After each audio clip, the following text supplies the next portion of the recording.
Techno update. Subscribe now.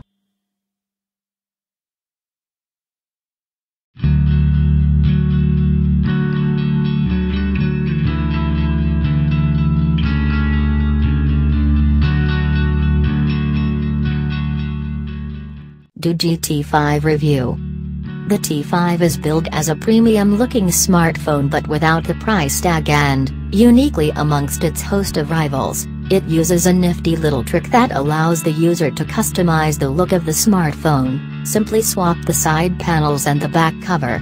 Two of these are provided, one having a simile leather finish and the other a more sporty one, with screws and a screwdriver as well. As expected, the phone is bulky, 153 by 78 by 14 mm, and on the heavy side at nearly 260 grams. That's understandable given the focus of the device and doesn't distract from the overall positive impression of its build quality. There are plenty of screws here, metal, at least on the sides, and a Doogee logo imprinted on the back. We like the protruding buttons, as seen on the AGM X1, but there are only 3 of them, power and volume, rocker, and no dedicated or customizable buttons sadly, such as push to talk or SOS for example. The earpiece, a front-facing camera, a trio of capacitive buttons and a 5-inch HD display are located on the front.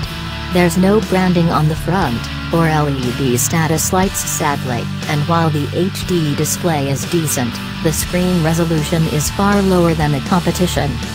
A micro USB OTG capable port and a 3.5mm audio socket are hidden under 2 flaps on top of the device, and unlike most of the competition, the microSD storage and the SIM card slots are located inside the T5 and can only be accessed by removing the back cover. The cards and the removable 4500 mAh battery are protected by a rubber sheet, and the battery is fed by a 10 watts, 5 volts, 2A power supply. The changeable back cover is probably what earned this device an IP67 rather than an IP68 rating, as it is less likely to endure a prolonged stay underwater. The T5 is powered by a MediaTek system on a chip, the MTK6753, which is an octa-core model featuring 8 Cortex-A53 cores clocked at a lowly 1.3 GHz. Graphics are handled by an ARM Mali T720 GPU and the modem supports the B20 band. That SoC is backed up with 3 GB of RAM and 32 GB onboard storage, with the microSD card slot allowing an extra 32 GB to be added. The front-facing camera is a 5-megapixel Omnivision model, and the rear one is a Samsung Source 13-megapixel affair with an f/2.2 aperture. There's no 802.11 acres or NFC when it comes to connectivity, which is a big letdown if you fancied using this device for contactless payments. As expected, it runs Android 6.0 and unfortunately, like most Chinese phone vendors, it is unlikely that this device will ever receive an update to Android Nougat. In use, we like the floating quick menu, and the ability to change the user interface to match the back cover, as well as a number of other applications, data as is document to go, Doogee Security and Doogee Enter.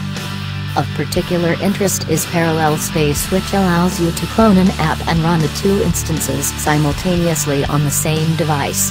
Neat. We didn't notice any significant lag when playing around with the T5 smartphone. The 8 cores, even at 1.3 GHz, didn't ever flinch, and the ample amount of memory ensured that even resource-hungry apps were properly fed. Note that the phone doesn't come with the full set of Google Web Services,